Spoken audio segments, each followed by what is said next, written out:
औज़ु बिल्लाहि मिनश शैतानिर रजीम। अल्लाहुम्मा इन्नी अस्सअलुका इल्मन नाफ़िअन व औज़ु बिका इल्मन ला यनफ़उ। आमीन या रब्बल आलमीन। अस्सलामु अलैकुम व रहमतुल्लाहि व बरकातुहू।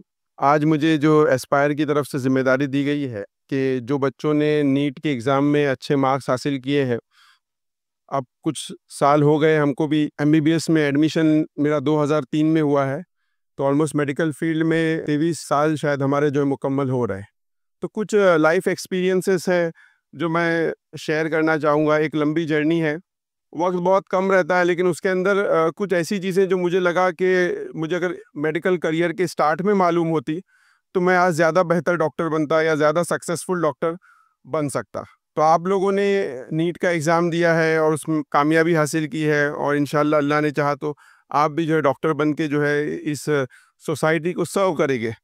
तो कुछ चीज़ें जो जहन में आती थी वो मैं आपसे जो है शेयर करना चाहूँगा। कोई ऐसा नहीं है हम में से जो डॉक्टर बनना चाहता है, लेकिन डॉक्टर बनने के साथ साथ वो एक सक्सेसफुल डॉक्टर नहीं बनना चाहता, है ना। हर कोई चाहता है कि मैं सक्सेसफुल डॉक्टर बनूं, मेरी प्रैक्टिस अच्छी रहे, मैं रोडिंग प्रैक्टिस करूं और बहुत सारी जो मेरा भी नाम हो, मुझे भी लोग पहचाने बहैसियत डॉक्टर। ये हर एक इंसान की जो है ख्वाहिशात है, लेकिन उसके इंग्रेडिएंट्स क्या है। अब सारे लोग वही एजुकेशन सिस्टम से निकल रहे हैं, सारे बच्चे वही टेक्स्ट बुक पढ़ने वाले हैं, ऑलमोस्ट सेम करिकुलम है जिससे एमबीबीएस के सारे बच्चे गुजरते हैं, बीएमएस के सारे बच्चे सेम करिकुलम से गुजरते हैं। लेकिन कुछ बच्चे अच्छे डॉक्टर बन पाते हैं और कुछ सक्सेसफुल हो पाते हैं, और कुछ उतने सक्सेसफुल नहीं हो पाते। और इसके अंदर सक्सेस का क्या फॉर्मूला होना चाहिए, या वो क्या चीज़ें हैं जो आज मुझे 20 साल के बाद लगती है कि अगर हमने ज़्यादा ध्यान दिया होता तो हम बेहतर डॉक्टर बन सकते थे। इसके लिए स्टार्टिंग पॉइंट में मैं आपसे कहूँगा कि एक समैरिटेनियन की स्टोरी है कि एक अच्छा मददगार, एक एजुकेशनल इंस्टीट्यूट के अंदर एक कंपटीशन रखा गया कि एक अच्छे समैरिटेनियन के ऊपर आप एक स्पीच करनी है दूसरे बिल्डिंग में जाकर, और आपको 20 मिनट का क्या दिया जाता है, वक्त दिया जाता है। समैरिटन किसे कहते हैं कि वो शख्स जो दूसरों का राह चलते कोई तकलीफ में है उसकी क्या करता है, मदद करता है। तो ये स्पीच तैयार करनी थी, और उन्होंने बीच में एक शख्स रखा था रास्ते में जो दर्द से चिल्ला रहा था। तो वो सारे लोग जो है, जो स्टूडेंट थे, वो जल्दी जल्दी अपनी स्पीच की तैयारी में है, वो देख रहे हैं कि कोई शख्स मदद के लिए चिल्ला रहा है, लेकिन वो उससे पास होते हैं, लेकिन कोई उसकी मदद नहीं कर रहा। स्पीच उसी पे हो रही है कि हम अच्छे मददगार कैसे बन सके, लेकिन मदद मदद करने का एक मौका जब सामने है तो वो चीज़ आपको क्लिक नहीं हो रही। ये स्टोरी हमको बहुत कुछ कहती है कि हमारे नॉलेज, इंफॉर्मेशन और हमारे एक्शन के बीच का जो गैप है वो बहुत ही ज़्यादा क्या होते जा रहा है, बड़ा हो जाए। और ये क्यों हो रहा है, इसको भी समझना जो है हमको, हम लोग जो इसको समझने की कोशिश करें। रॉबर्ट ग्रीन करके एक मोटिवेशनल स्पीकर है, उन्होंने एक बात कही कि कौन सा आदमी दुनिया में कितना बड़ा काम कर सकता है, ये इस बात पर निर्भर है कि वो कितना अच्छा प्रोडक्ट है, वो कितना अच्छा इंसान है। या उसको आप दूसरे एग्जाम्पल से समझिए कि एक मिट्टी के अंदर कितना बड़ा दरख्त उग सकता है, ये इस बात पर निर्भर है कि मिट्टी के अंदर कितने मिनरल्स, कितने प्रोटीन्स, कितनी सारी उसके अंदर शक्ति है, मिट्टी में कितनी डेप्थ है ना। तो ये जो डेप्थ और मिट्टी का जो पावर है, यही आपकी ज़िंदगी और आपके करियर का क्या है, ताल्लुक है।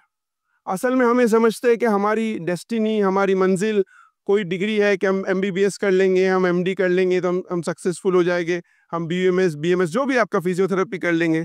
असल में ये सक्सेस आपको नहीं देती। जो चीज़ आपको सक्सेस देगी, जो चीज़ आपसे बड़ा काम करवाएगी, जो चीज़ आपसे सोसाइटी में कुछ कंट्रीब्यूशन लेंगी, वो खुद आपकी वो पर्सनालिटी है। इस पूरे प्रोसेस जो आप 5 साल से लेकर 10 साल का जो एजुकेशनल का सफ़र है, उसके अंदर आप खुद को कैसे ट्रांसफॉर्म करते हो, ये असल में डिटरमाइन करेगा आपके सक्सेस रेट को। और क्या ज़रूरी है उसके लिए कि हम अच्छे डॉक्टर बने या कामयाब डॉक्टर बने, उससे पहले एक बेसिक रिक्वायरमेंट ये है कि हम अच्छे इंसान और एक कामयाब इंसान हम कैसे बन सकते हैं। जब तक हम ये क्वेश्चन को आंसर नहीं करेंगे, तब तक हम दूसरी कामयाबी सब टाइटल्स पे कामयाब नहीं हो सकते। आज बीच में मुझे टीचर्स के गैदरिंग में बात करने का मौका मिला। तकरीबन पौने 200 टीचर्स वहाँ पे मौजूद थे, तो मैंने एक सवाल पूछा, ओपन डिस्कशन था कि आप इंसान को डिफाइन कीजिए, है ना। हम हर तरह के ट्राइंगल को डिफाइन करते हैं, हम स्क्वायर को डिफाइन करते हैं, हर चीज़ को डिफाइन करते हैं। अगर आप टीचर हैं तो हमको मुझे इंसानों की डेफिनेशन जो है आप बताइए। तो कोई वहाँ पर खड़ा होकर एक डेफिनेशन जो है बोल नहीं पाया कि इंसान होने की क्या परिभाषा हो सकती है, आइडियल ह्यूमन बीइंग कौन होता है। यही सवाल हमको रखना है। जो आइडियल ह्यूमन बीइंग रहेगा वही आइडियल क्या बनेगा, डॉक्टर बनेगा। और एज अ होमवर्क मैं आपको डेफिनेशन नहीं बताऊंगा, ये आप सारे स्टूडेंट हैं, आप इस पे जो है काम कीजिए। अल्टीमेटली मैंने कहा कि इस पूरे 10 साल के एजुकेशन या 5 साल के एजुकेशन के नतीजे में आप एक ट्रांसफॉर्म पर्सनालिटी, एक ट्रांसफॉर्म प्रोडक्ट बनेंगे। और ये नतीजा होगा दो चीज़ों का। एक तो चीज़ है कि जो नॉलेज आप लोगे, और दूसरी चीज़ कि आप जिस एनवायरनमेंट में काम करोगे वो आपके ऊपर असरअंदाज करेगा। और ये दोनों चीज़ों के अंदर हमारे एजुकेशन, मेडिकल एजुकेशन के अंदर जो डेफिसिट है, मैं उस पर सिर्फ टच करूंगा, 10 मिनट का वक्त है। ज़्यादा बेहतर होगा अगर जो मेडिकल स्टूडेंट है वो इन पॉइंट्स को लिख ले, थोड़ा सा बाद में इस पर गूगल भी कर सकते हैं। तो मैंने आपसे जो स्टोरी सुनाई कि क्या वजह थी कि उन लोगों ने, जिनको एक अच्छे मददगार के ऊपर स्पीच देनी थी, उन्होंने तकलीफ में मौजूद शख्स की मदद क्यों नहीं की। इसका दो रीज़न थे और बहुत सिंपल रीज़न थे।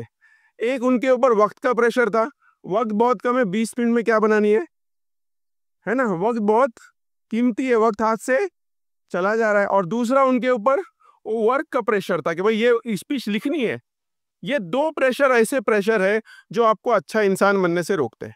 मैं आपको सही दूसरा एग्जांपल देता हूँ। एक मेरे काफ़ी करीबी दोस्त है, डॉक्टर दानिश करके, लेप्रोस्कोपिक सर्जन है। और वो जब सर्जरी के रेसिडेंट थे तो उन्होंने मेरे को एक स्टोरी बताई कि जब मैं बोलते रेसिडेंसी कर रहा था बोलते, तो वहाँ पर यह हुआ कि मेरे चचा की तबीयत बहुत क्या हो गई, ख़राब हो गई। और मैं दूसरे लोगों का क्या कर रहा हूँ, ऑपरेशन कर रहा हूँ। और मेरे गाँव में मेरे चचा बीमार है, और जब मैं उसकी छुट्टी मांगने जा रहा हूँ तो मुझे छुट्टी नहीं मिली। तो मैं अपने चचा के लिए भी सर्विस प्रोवाइड नहीं कर पा। तो ये जो एनवायरनमेंट है, ये स्ट्रेस, अब उनको छुट्टी देने में कोई डॉक्टर की गलती नहीं है। डॉक्टर वो वर्किंग कल्चर में काम कर रहे हैं जहाँ पे उनके ऊपर इतना स्ट्रेस है कि उनके सीनियर के ऊपर स्ट्रेस है। तो ये स्ट्रेस जो है ये आपके ऊपर असरअंदाज होता है। ये आपको अच्छा इंसान बनने से, अच्छा काम करने से, सही चीज़ करने से क्या कर रहा होता है, रोक रहा होता है। और दूसरा ये कि हमेशा हम सुनते रहते हैं कि वक्त की क्या है, किल्लत है, वक्त बहुत कम है ना, वक्त को बहुत सही इस्तेमाल करना चाहिए।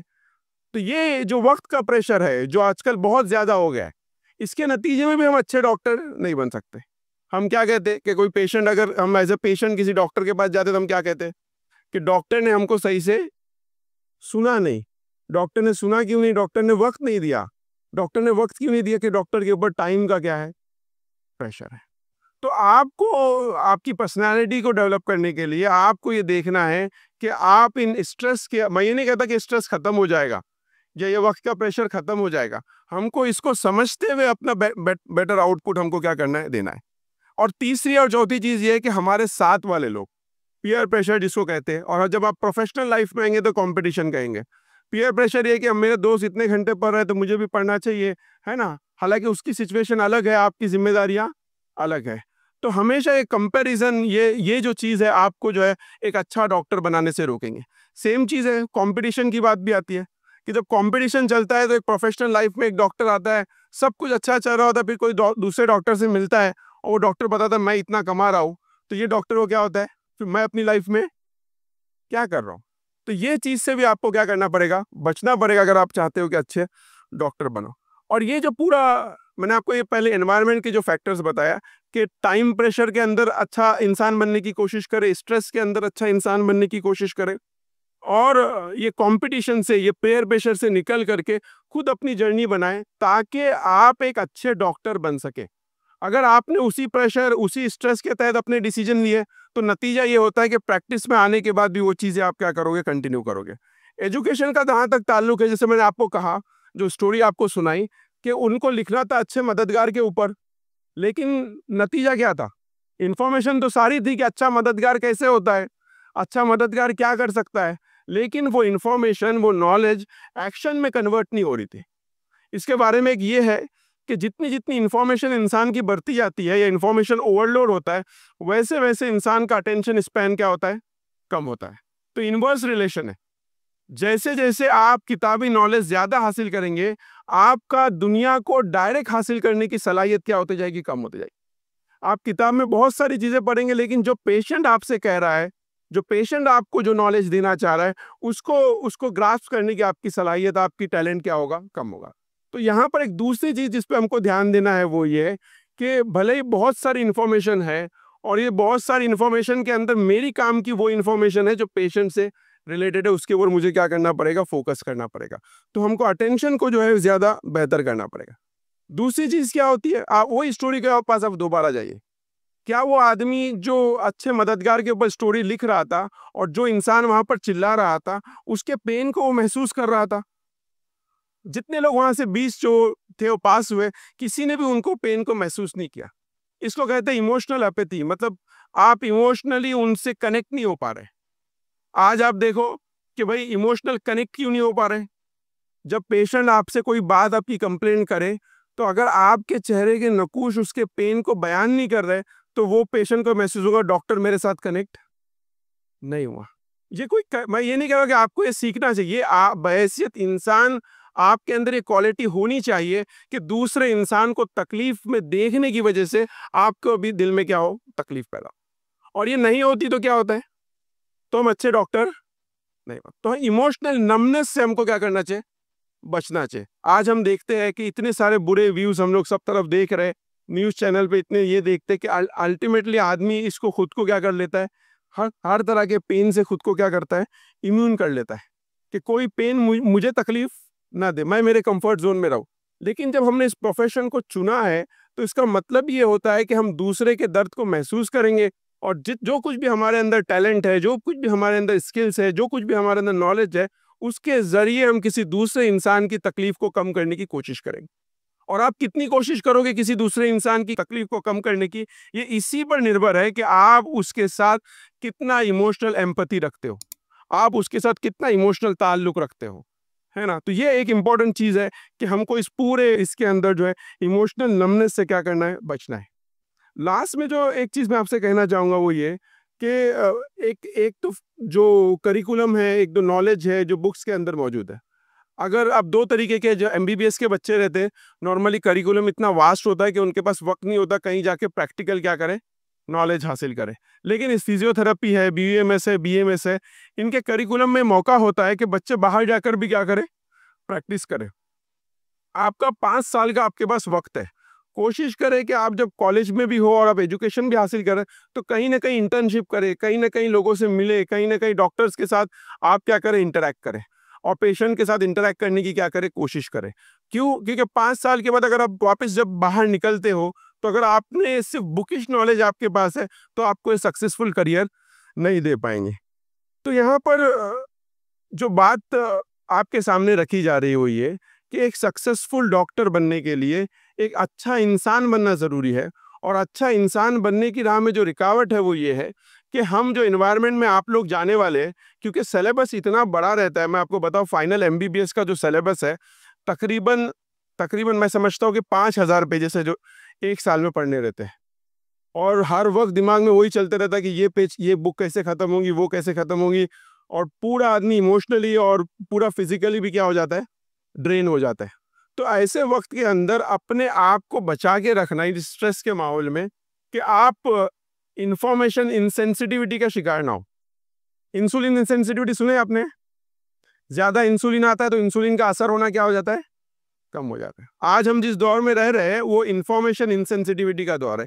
इतनी इंफॉर्मेशन हमारे पास आ रही है कि हमको प्रैक्टिकली मालूम है कि इसको हम एक्शन में ढाल नहीं सकते। तो हमने क्या बोले, सारी इंफॉर्मेशन क्या है, सिर्फ सिर्फ मेमोराइज करना है और उसको किसी पेपर में लिखना है या किसी के सामने बोलना है। उसको प्रैक्टिकल लाइफ में कन्वर्ट करने का हमारे पास कोई सोर्स नहीं। तो इसमें एक इंपॉर्टेंट चीज है कि इंफॉर्मेशन इनसेंसिटिविटी से बचने के लिए हमारे अंदर एक फिल्टर भी होना चाहिए। ठीक है, हम कौन सी चीज एग्जाम के लिए पढ़ रहे, लेकिन कौन सी चीजें जो हमारी लाइफ के अंदर आनी चाहिए। एक लास्ट पॉइंट मैं आपके साथ कवर करूंगा, जो आप नोट डाउन कर लीजिए कि पहले जो मेडिकल साइंसेस था या जिसको नेचुरल साइंसेस कहते हैं, उसके लिए पहले एक वर्ड इस्तेमाल होता था, नेचुरल फिलॉसफी। पहले नेचुरल साइंसेस वर्ड इस्तेमाल नहीं होता था। तो नेचुरल साइंसेस और नेचुरल फिलॉसफी में बहुत बड़ा फर्क है, और इसके नतीजे में ये इनसेंसिटिविटी क्या हुई है, पैदा हुई है। तो आप लोग इस पर भी थोड़ा सा वर्कआउट कर सकते हैं। 5 साल का टाइम है आपके पास कि नेचुरल फिलॉसफी को अगर हम लोग ये करते हैं, उसकी फिलॉसफी और उसके कॉन्सेप्ट को एक्सेप्ट करते हैं, तो उसके नतीजे में भी हमको जो है इन्फॉर्मेशन को कैसे गैदर करना है, इन्फॉर्मेशन को कैसे यूटिलाइज करना है। एक ब्रीफ में आपको बताऊं कि नेचुरल साइंसेस जो डील करता है कि आपको डायबिटीज कैसे हुई, हाउ कैसे हुई, लेकिन क्यों के सवाल को जवाब नहीं देता। डायबिटीज इस वजह से हुई कि आपने अपनी सेहत का ध्यान नहीं रखा, आपने खाने पीने पे ध्यान नहीं रखा। तो नेचुरल साइंसेस का जो टॉपिक है हाउ है, और अगर आप वही माइंडसेट के साथ फील्ड में आते हो तो नतीजा ये रहता है कि आपको सारी बीमारियां तो मालूम है कैसे हुई है, लेकिन इस पेशेंट में क्यों हुई आप इसको कभी भी एड्रेस नहीं कर पाते। आपका माइंडसेट हाउ वाला होता है, वाई वाला नहीं होता, और यही रीजन है कि आप उतने कन्विंसिंगली पेशेंट को जो है वाई के आंसर नहीं दे पाते और ना ही उनको कन्विंस कर पाते कि उनको लाइफस्टाइल चेंज करनी पड़ेगी। तो आखिर में यही बात है, जो कितने लोगों ने जॉम्बी मूवीज देखी है? जॉम्बीज की मूवीज कितने लोगों ने देखी है? जॉम्बी मूवीज का कंसेप्ट है कि एक बीमारी आती है जिसके अंदर लोग क्या करते हैं, एक दूसरे को काटते हैं, और काटने के नतीजे में जो दूसरा इंसान है तो अभी क्या बन जाता है, जॉम्बी बन जाता है। तो जॉम्बी मूवीज असल में हमारी सोसाइटी का ही एक रिफ्लेक्शन है ना। हमारी सोसाइटी के अंदर स्ट्रेस के अंदर, टाइम के स्ट्रेस के अंदर, एजुकेशन के स्ट्रेस के अंदर एक इंसान दूसरे इंसान को क्या कर रहा है, फ्रस्ट्रेट कर रहा है, उसको चिढ़ा रहा है, उसको अच्छा इंसान बनने से रोक रहा है, उसको सच बात करने से रोक रहा है ना। नतीजे में वो भी कैसा बन जाता है, वो भी ज़ॉम्बी बन जाता है। उसको भी जब कोई दूसरा आदमी अपने पेन सुनाता है तो उसको उसका एहसास नहीं होता। जब कोई दूसरा उससे सच बात करता है तो उसको क्या लगता है, ये तो झूठ ही बोल रहा है, क्योंकि मैं तो क्या बोलता हूँ, झूठ बोलता हूँ। तो यहाँ पे ये 5 साल का जो एजुकेशन का प्रोसेस है, इसमें आपको इमोशनली नम नहीं होना है, आपको इन्फॉर्मेशंस को पूरा फुल फ्लेज एक्सेप्ट नहीं करना है, आपको इन्फॉर्मेशन में फिल्टर अप्लाई करना है, आपको और गहराई में जाना है, आपको इंसान को समझना है ना। इंसान कोई मशीन नहीं है, इंसान की क्या डेफिनेशन है, आपको इसके ऊपर ध्यान देना है। और लास्ट में यही है कि अगर आपका गोल इस प्रोफेशन से ये है कि आप बहुत सारा पैसा कमाएं, तो बिलीव मी इससे बहुत दूसरे प्रोफेशन में इससे ज़्यादा पैसा है। सिंपल रीज़न ये है कि आपका प्राइम आप पढ़ने में लगाते हो, और जब आप बूढ़े हो जाते हो आप क्या होते हो, फील्ड में आते हो। तो अनलेस एंड अनटिल आपका एम जो है सर्विस टू द सोसाइटी है, आप इस प्रोफेशन में कंटेनमेंट और सेटिस्फेक्शन हासिल नहीं कर सकते। तो ये बहुत ज़रूरी है कि हम अपने गोल को क्लियर रखें कि हम किस गोल के साथ जा रहे हैं। और ये जो मैंने आपके सामने कुछ डेफिशिएंसीज बताई है कि जो मेडिकल एजुकेशन और मेडिकल एटमॉस्फेयर के नतीजे में आते हैं, बहुत सारे डॉक्टर्स में दिन रात डॉक्टर्स का डील करता हूँ। बहुत सारे डॉक्टर्स रहते हैं कि ये पीरियड के अंदर इमोशनली और साइकोलॉजिकली इतने डैमेज हो जाते हैं कि उनका जो ईगो रहता है बहुत अल्टर्ड ईगो के तरीके से क्या कर रहा होता है काम पर, हेल्दी ईगो उनके अंदर नहीं होता। छोटी छोटी बात पे चिढ़ जाना है ना, इंसान को झिड़क देना, ये सारी चीज़ें जो डॉक्टर्स के अंदर अक्सर हमको देखने मिलती है। ये इस पे बोलने का मकसद किस डॉक्टर्स की बुराई करना नहीं, इसका बोलने उनमें इसमें उनकी भी गलती नहीं है। ये पूरा जो एजुकेशन का इतना बड़ा बर्डन जो स्टूडेंट्स के ऊपर है, उसके बीच में आप अपना रास्ता कैसे बनाएं, इसी के लिए हमने जो आपके सामने कुछ बातें रखी। उम्मीद करता हूँ ये मेरा पर्सनल एक्सपीरियंस है, आप इसके साथ डिसएग्री कर सकते हैं, किसी दूसरे का कोई दूसरा एक्सपीरियंस हो सकता है। आप इसके ऊपर, ये तो इसमें मैंने बहुत सारी चीज़ें आपसे कही, अगर आपने लिखी होगी तो आप इसके ऊपर और थोड़ा वर्कआउट कर सकते हैं। अल्लाह ताला से दुआ है कहने से सुनने से ज़्यादा अमल करने की तौफीक दे। आमीन। अस्सलाम वालेकुम।